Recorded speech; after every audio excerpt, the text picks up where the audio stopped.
Oke guys, para pionir semuanya di seluruh tanah air. Kali ini kita akan coba bahas tentang core team ya. Kamu lihat di menu yang di atas ini. Di situ ada menu tentang core team. Apa itu core team? Kita coba klik aja. Kita coba bahas ya. Core team itu boleh kita bilang tim inti ya. Tim inti boleh kita bilang juga sebagai pendiri atau founder dari P-Network ini. Yang membuat P-Network ini adalah mereka ini ya. Yang pertama kita coba ulas, yaitu Dr. Nicholas Kokkalis. Ya, Dr. Nicholas Kokkalis, dan yang kedua adalah Dr. Cheng Diao Fan. Ya, keduanya adalah alumni dari Stanford University ya. Kita coba baca latar belakangnya. Ya, ini dalam bahasa Inggris. Bagi kamu yang tidak paham bahasa Inggris, nanti akan saya buat kesimpulan singkat ya, biar kita bisa mengambil intisarinya. Oke, Dr. Nicholas Kokkalis, Head of Technology, kepala bidang teknologi ya. Stanford PhD and instructor of Stanford first decentralized application class, combining distributed system and human computer interaction to bring cryptocurrency to everyday people. Jadi ini adalah PhD itu sama dengan doktor ya, setingkat dengan doktor S3. Jadi yaitu seorang instruktur di Stanford first decentralized application. Jadi di Universitas Stanford itu ada kelas tentang aplikasi desentralisasi yang mengkombinasikan combining distributed system and human computer, yang mengkombinasikan sistem distribusi dan human computer interaction, interaksi manusia dengan komputer, to bring cryptocurrency to everyday people, untuk membawa dunia cryptocurrency ini kepada orang kebanyakan. Nah, itu misinya ya. Jadi memang selama ini kita lihat kripto itu hanya terbatas untuk kalangan tertentu, kalangan berpendidikan tinggi yang mengenal IT, yang paham tentang IT dan iptek, teknologi gitu ya. Jadi orang-orang kebanyakan, orang-orang awam itu nggak ngerti sama sekali. Jadi nggak mencapai lapisan paling bawah. Jadi misinya Dr. Nicholas Kokkalis ini untuk membawa dunia kripto itu kepada orang awam pada umumnya. Ya, makanya dia membuat sebuah aplikasi P-Network ini biar bisa menjangkau seluruh lapisan masyarakat, meskipun dia tuh nggak paham komputer. Ya, meskipun dia tuh gaptek. Dia bisa main kripto hanya dengan HP. Nah, itulah kira-kira arahnya ya. Oke, kita lanjut. Saya akan bacakan lagi. Nanti akan saya kasih intisarinya buat kamu yang nggak paham bahasa Inggris. Kamu simak aja intisari dan kesimpulannya ya. Oke, I have been a technologist all my life. Dia sudah berkecimpung dalam teknologi ini dari seluruh hidupnya, dari kecil mungkin ya, sudah berkecimpung di bidang teknologi. Which led me to do a PhD at Stanford University. Yang mengarahkannya akhirnya menjadi seorang PhD, seorang doktor di Universitas Stanford. And to continue to become a postdoctoral scholar in the computer science department there. Ya, dia melanjutkan lagi sebagai postdoctoral. Jadi di atas doktornya lagi itu. Di ilmu komputer di sana ya. As part of my postdoc, I introduced and taught CS359B, the decentralized application on blockchain class in Stanford's computer. Dia menciptakan juga sebuah program ya, namanya CS359B ya, di sana ya. That's where I encounter firsthand the difficulty of getting the technological advance of blockchain into the hands of everyday people. Tapi dia kesulitan untuk bagaimana cara membuat kripto ini kepada halayak ramai gitu, yang mungkin tidak terlalu paham tentang teknologi gitu ya. I believe today technology can empower people more than ever. Dia yakin dan percaya bahwa teknologi itu bisa membuat orang itu lebih berdaya daripada sebelumnya itu. As a young undergraduate, sebagai orang yang baru lulus, I designed and built a novel computer motherboard from scratch in the lab. Dia menciptakan sebuah motherboard komputer di labnya. In my early PhD work, pada awal-awal dia memperoleh gelar PhD atau doktornya ya, I created a framework for writing small contract. Dicoba membuat small contract and fault-tolerant distributed system before blockchain and Ethereum came to exist. Jadi sebelum ada Ethereum, beliau ini sudah berkecimpung di bidang blockchain. Beliau sudah membuat semacam karya lah gitu ya, semacam sistem yang diciptakan di labnya sebelum Ethereum itu ada. Nah, jadi Ethereum itu masih baru dibandingkan dengan proyek yang dilakukan oleh Dr. Nicholas ini ya. Jadi sebelum Ethereum sudah dimulai gitu ya. Memang kita kenal sekarang yang populer itu di kripto ya, Bitcoin sebagai rajanya, ya, Ethereum itu sebagai ratunya ya istilahnya ya. Nah, jadi ternyata sebelum Ethereum ini pun sudah ada proyek dibuat oleh Dr. Nicholas ini. Kita lanjut. Nah, and publish it as my MS thesis. Dijadikan tesisnya gitu, programnya, proyeknya itu yang dibikinnya. I also created an online games platform. Dia juga menciptakan platform games online namanya Game Yola, where millions of people entertain themselves for a collective of over 2,000 man years. Ya, Dia pernah menciptakan game Yola juga. Platform game ya, ini ada platform game pernah diciptakan. Over 2,000 man years for my later PhD work. I try to restore those many years by writing a crowd-powered email assistant that save people time when processing their email and tasks. Also, I was the founding CTO at StarX. Dia juga mendirikan CTO di StarX, a non-profit startup accelerator, di sebuah startup non-profit for Stanford student, untuk mahasiswa Stanford, that has helped over 2,000 entrepreneur, telah membantu lebih daripada 2.000 pengusaha. I'm strong and a long-term believer of the technical. Dia adalah seorang yang meyakini long-term, technical, financial, and social potential cryptocurrencies. Jadi untuk long-term ya, dia percaya untuk long-term, social potential cryptocurrency yang bersifat sosial, dan itu dia meyakini hal itu, but frustrated by their current limitation. Tapi dia frustasi dengan keterbatasan mereka ya, mungkin keterbatasan pengetahuan ya, edukasi. Nah, jadi I'm committed to bringing the power of blockchain to more people. Nah, makanya dia berkomitmen untuk memberi pemberdayaan kepada orang awam pada umumnya, khalayak ramai masyarakat itu, untuk lebih mengenal apa itu blockchain dan kripto, by improving the current experience and building value for everyone. Ya, jadi itu maksudnya ya. I'm doing this by employing a user-centric design philosophy that turns the development process of new blockchain upside down. Launch in beta, invite members to the network, iterate the protocol together with the members, decentralize the results design. Ya, maksudnya itu tadi ya, dia mencoba memasyarakatkan blockchain ini, membawa kripto ini ke khalayak ramai, masyarakat awam yang mungkin tidak terlalu mengerti tentang teknologi dan IT. The result of currently available as the P network. Hasilnya itu adalah P network ya, yang diciptakannya itu, sebuah karyanya itu adalah P network. Ya, blockchain kripto untuk masyarakat awam, untuk masyarakat kelas bawah, sehingga mereka dengan literasi keuangan yang terbatas, hanya punya HP, nggak ngerti komputer, nggak ngerti IT, bisa ikut nimbrung di dunia kripto ini. Itulah kira-kira intinya guys ya. The result is currently available as the P network, a new cryptocurrency and peer-to-peer network. Sebuah cryptocurrency yang baru, peer-to-peer ya. Peer-to-peer itu maksudnya P2P itu jaringan tanpa ada perantara. Nah, kalau kita transfer pakai bank itu kan ada perantara banknya ya. Tapi kalau P2P, peer-to-peer itu, kita transfer itu nggak perlu perantara bank. Nah, itu P2P namanya, peer-to-peer, dari orang ke perorangan lainnya. Paham ya?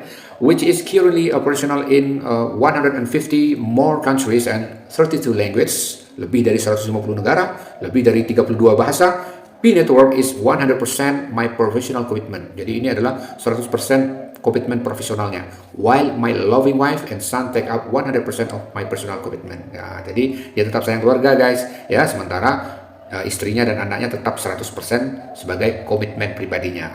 Gitu kira-kira guys ya. Bisa dipahami ya. Mohon maaf ya, bahasa Inggris saya jelek sekali, jadi mungkin banyak salah-salah ya, mohon maaf lah ya. Karena saya juga tidak ahli di bidang bahasa Inggris ya. Jadi mohon dimaklumi ya. Kita lanjut core team selanjutnya ya, pendiri selanjutnya, foundernya adalah Cifan. Nah, Cifan ini singkatan dari Dr. Cheng Diao Fan ya, Cheng Diao Fan, Cifan, Head of Product, kepala produksi. Kita baca selengkapnya. Head of Product ya, Stanford PhD in Computational Anthropology, Harnessing Social Computing to Unlock Human Potential on a Global Scale. Jadi dia ini di antropologi komputer ya, Harnessing Social Computing to Unlock Human Potential. Jadi lebih kepada potensi manusia ya, untuk unlock, maksudnya unlock itu membuka pikiran ya, membuka pola pikir pandangan orang pada umumnya tentang computing ya, komputer. Dan on a global scale, skalanya nggak main-main ya, bukan skala negara ya, global scale berarti skalanya dunia itu, internasional. I visit my PhD in anthropological science ya, dia PhD-nya di ilmu antropologi from Stanford University ya, jadi ahli antropologi ya, with expertise in human behavior, ahli dalam behavior, kelakuan manusia ya, tindak tanduk manusia, and human group studies, studi tentang grup-grup manusia tuh. My research interests have focused on human-computer interaction. Jadi penelitiannya itu fokus kepada human-computer interaction, interaksi manusia dengan komputer, and social computing. Ya, itu namanya social computing ya. Bagaimana manusia itu berinteraksi dengan komputer.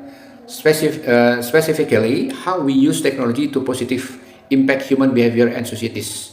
Spesialnya, bagaimana kita menggunakan teknologi itu secara positif, berdampak positif terhadap perilaku manusia dan masyarakat. Gitu ya. My previous research project and published papers including designing software system to improve productivity, scale social communication, and surface untapped social capital for people. Jadi penelitiannya itu, proyek-proyeknya itu lebih ke arah bagaimana mendesain sebuah software atau sebuah sistem untuk mengimprove, untuk meningkatkan produktivitas sosial ya masyarakat pada umumnya, social communication ya, and surface untapped social capital for people. I also founded a startup that builds an email productivity platform that scales conversation by crowdsourcing. Ya, lebih kurang sama lah maksudnya ya, untuk meningkatkan untuk empower, memberdayakan gitu masyarakat itu lebih luas ya, secara lebih global, lebih luas terhadap komputerisasi ya, teknologi. What excites me about blockchain technology is the merging of decentralization with an economic instrument. This technological marvel can mobilize individuals all over the world to participate and rewarded for their contribution, just as the internet enabled the world to be more connected through information exchange. Blockchain and cryptocurrencies enable closer and more frequent collaboration with value exchange. Jadi yang namanya kripto ini ya, blockchain itu ya lebih sama lah dengan internet, dengan komputer ya. Jadi dia itu connected, jadi lebih world to be more connected. Jadi dunia global ini lebih terkoneksi ya, lebih terhubung. I believe their potential is far beyond. Saya percaya untuk jangka panjang, the realm of finance and will create value that have otherwise not been created or captured on individual, societal, and global levels. My hope for P is the establishment of an inclusive economy for global citizens to unleash and capture their own value, and in turn create value for society and the world. I speak English and Chinese. I'm a scientist, an engineer, a wife, and the mother of 3 years old. Dia berbicara bahasa Inggris, bahasa Cina juga, seorang scientist dan seorang engineer, dan juga seorang ibu rumah tangga yang punya yang mempunyai anak umur 3 tahun. Nah, gitu ya guys ya. Jadi ini dia core team kita adalah Dr. Nicholas dan Civan. Nah, udah paham sekarang ya? Oke, mungkin ulasan ini bisa membantu menambah wawasan kamu semua. Jadi kita sudah menggarap Pi Network ini, jangan sampai nggak tahu core teamnya ya. Kita harus tahu apa yang kita garap itu, harus tahu project apa yang kita kerjakan. Jangan mikirnya cuma cuan aja tapi tidak paham. Jadi kita udah paham, ini adalah core team pendirinya, latar belakangnya seperti itu. Kamu juga bisa baca lagi sendiri nanti. Kalau memang susah dipahami, kamu bisa copy ini ya, di copy, dimasukkan ke Google Translate. Nah, dipahami gitu. Supaya kita itu ada semacam insight-nya ya, semacam pondasi, wawasan, pengetahuan gitu. Jadi kalau kita lihat dari core team-nya ini ya, ini bukan orang sembarangan juga ya, bukan orang istilahnya asal-asalan. Jadi memang orang yang berkompeten ini yang membuat Pi Network ini. Kita harapnya ke depan ya, mungkin beberapa tahun ke depan ini Pi Network ini memang lebih bisa dirasakan manfaatnya oleh masyarakat yang awam ya. Seperti tujuan mereka ini sebenarnya juga seperti itu, untuk menjangkau masyarakat awam pada umumnya yang mungkin selama ini tidak terlalu terlibat terhadap dunia blockchain dan cryptocurrency ya, karena kekurangan edukasi, kekurangan literasi, kekurangan pengetahuan, sehingga blockchain dan crypto ini hanya diketahui oleh segelintir orang aja ya, orang-orang yang mungkin paham tentang IT, tentang komputer, tentang blockchain, sementara masyarakat bawah di kaki lima itu yang nggak tahu menaung sama sekali, jadi jauh ketinggalan, terjadi gap yang sangat jauh. Jadi itu tujuan Pi Network ini, kalau saya memandang ini sebagai sosial kripto ya, yang berbasis komunitas ya. Ya, ini kalau saya lihat ini berbasis komunitas dan berbasis kepada airdrop. Kalau itu pandangan saya, komunitas dan airdrop. Kenapa saya tertarik kepada Pi Network? Karena komunitasnya kuat.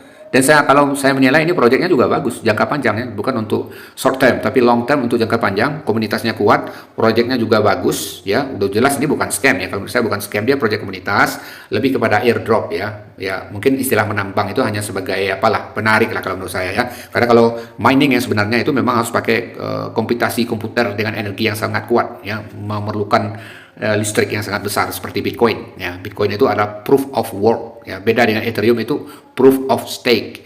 Kalau Pi Network ini sesuai dengan white paper yang kita baca itu proof of contribution. Nah, jadi harus dibedakan, tidak bisa disamakan Pi Network ini dengan Bitcoin. Kalau ini kriptonya bersifat berbasis sosial ya, komunitas, dan dasarnya itu adalah proof of kontribusi ya. Jadi kita berkontribusi, nambang, tekan petir, ada kontribusinya ya, bukan nambang yang sebenarnya. Kalau nambang yang sebenarnya itu proof of work, harus pakai listrik, harus pakai komputer yang superkomputer yang kuat ya, karena itu kita harus komputernya bekerja memecahkan algoritma yang sangat rumit ya. Nanti ada rewardnya dengan Bitcoin gitu. Kalau ini bukan menekan petir, itu bukan dia memecahkan algoritma, itu kita dikasih iklan gitu ya, kita suruh nonton iklan. Jadi itu sebenarnya istilah aja, bukan menambang yang sebenarnya, bukan. Tapi nggak masalah ya, nggak masalah itu ya, itu bukan mining yang sebenarnya yang dimaksud ya. Kalau mining sebenarnya itu nggak perlu pakai iklan ya.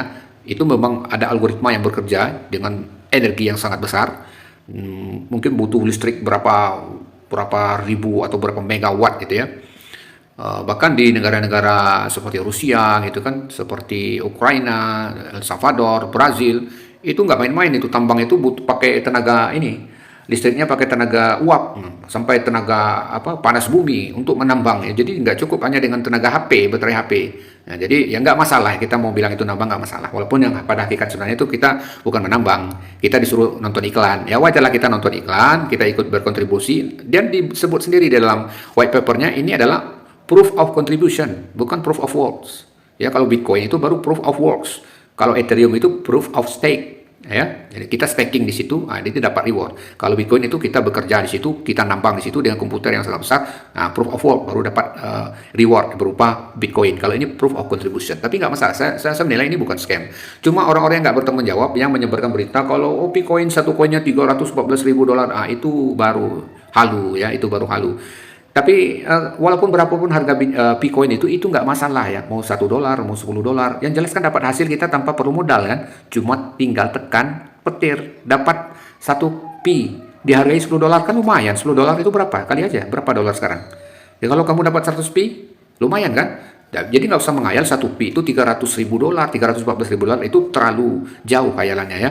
Cukup kita ya ikuti aja, berapapun harga pi-nya nggak masalah. Toh kita nggak punya modal kan, tinggal tekan petir kan, nggak ada modal apapun. Jadi nggak ada ruginya. Ya kalau masalah iklan ya nggak mau nonton ya udah biarin aja, nggak usah ditonton juga iklannya kan. Wajar lah, yang namanya mereka membuat sebuah proyek ini masa nggak ada iklannya, terus duitnya dari mana kan? Ya wajar lah, mereka juga cari profit, cari cuan juga ya. Jangan kita aja yang mau cuan tapi mereka nggak boleh cuan, nggak boleh pasang iklan, jadi wajar aja. Cuma kita harus cerdas membedakan ya, mana yang proof of work, mana yang proof of stake, mana yang proof of contribution. Jadi saya nggak ada masalah dengan pi. Kalau masalah dia listing nggak listing itu haknya exchange. Ya, kalau Binance nggak mau listing ya kita nggak bisa maksa. Kalau Bybit nggak mau listing Pi Network, kita juga nggak bisa maksa kan. Yang namanya mereka punya hak juga kan. Jadi masalah listing, nggak listing, berapapun harga itu nggak masalah. Yang penting kamu bisa ikut berkontribusi di sini. Masyarakat yang awam yang nggak ngerti blockchain, nggak ngerti secara mendalam apa itu kripto, ya bisa ikut nimbrung lah, bisa ikut menambah income juga lah. Tuh nggak pakai modal gitu ya. Jadi nggak usah saling sinis, nggak usah saling membenci, nggak usah saling menghina. Ya saya pun ikut nambang di Pi Network. Saya juga berinvestasi di Bitcoin, di Ethereum, di Solana, juga di saham, di semuanya. Saya tidak ada fanatik tentang apapun. Istilahnya mana ada peluang kita masuk, ya. Di airdrop juga ya. Saya ikut airdrop, ikut invest di Bitcoin, di altcoin juga ada banyak yang nyangkut di altcoinnya. Nah itu gimana lagi, udah risiko ya. Di memecoin juga ada, itu cuma sangat bahaya ya. Jangan ikut di memecoin kalau memang belum paham. Nah, dan juga kalau masalah future di kripto itu juga jangan coba-coba kalau belum paham ya, karena future itu dia spekulasinya tinggi, kamu bisa terlikuidasi. Kalau ini kan bukan future, tinggal tekan petir, apa salahnya kan? Tinggal tekan petir 1 kali sehari. Oh nggak mau nonton iklan ya nggak usah, ya nggak jadi masalah. Jadi nggak usah fanatik-fanatik yang benci fee, nggak usah terlalu fanatik benci. Yang udah masuk fee juga jangan terlalu fanatik militan banget ya, terlalu percaya kalau harganya bisa sini segitu. Ya udah ikutin aja jalannya ya, tinggal klik petir 1 hari, nggak usah terlalu berhayal, nggak usah terlalu berhayap, dan nggak usah terlalu skeptis ya. Mana ada peluang kita ikut, ada airdrop kita ikut, ada Pi Network kita ikut, di Bitcoin kita investasi, di altcoin jika memungkinkan, pas waktunya kita juga ikut, ya, di Solana, di SRP, di HBAR, di apa lagi, di Cardano, di macam-macamnya, ada ribuan, koin itu ada ribuan. Nah, di saham juga nggak ada apa-apa, kalau kamu mau ikut di S&P 500, di Nasdaq, nggak apa-apa, di IHSG, walaupun lagi turun sekarang ya, saham-saham Indonesia juga bisa. Jadi nggak menutup kemungkinan, jangan mempersempit pikiran guys. Di mana ada peluang masuk terus, ya, di mana ada peluang masuk terus. Tapi sarannya harus dipelajari, harus diketahui, jangan ikut-ikutan. Orang ikut, kamu ikut, tapi kamu nggak ngerti, nggak paham. Akhirnya diketahui orang, ya, nggak bisa membedakan mana mining yang sebenarnya, mana yang mining abal-abal. Nah, mohon maaf saya bilang kalau mining menambang di Pi Network ini, mohon maaf ya, walaupun saya mining ya, saya ikut mining juga, saya pionir. Kalau saya bilang mining yang di Pi Network ini miningnya abal-abal, nah menambang abal-abal ya, menambang lihat iklan. Nah kalau menambang sebenarnya nggak seperti itu. Oke, mohon maaf jika ada kata-kata yang kurang berkenan. See you on the next video.